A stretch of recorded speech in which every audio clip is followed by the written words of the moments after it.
ఈ బ్యాచ్‌లో ఇంటర్ వాడికి ఈ వీడియోని ట్యాగ్ చేయండి. నా పర్సనల్ ఎక్స్‌పీరియన్సే చెప్తున్నాను.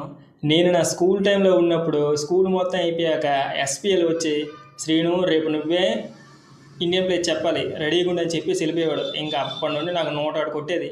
నేనా ఇండియన్ ప్లేస్ చెప్పాలా?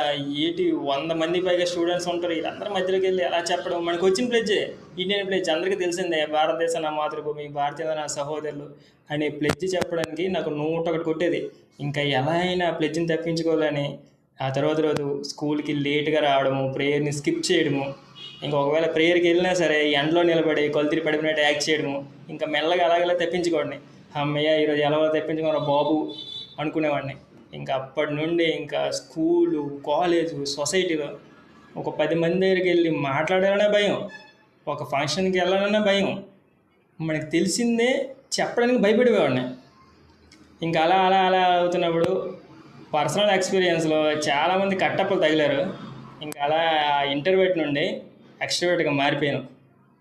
మీ బ్యాచ్లు కూడా ఎవరైనా సరే ఇంటర్వ్యూట్గా ఉంటే ఇంకా వాళ్ళకి చెప్పండి. ఆల్రెడీ ఏఏ కూడా వచ్చింది. ఇంకా ఏఏ ఎంత విధ్వంసం చేస్తుంది అందరికీ తెలిసిందని.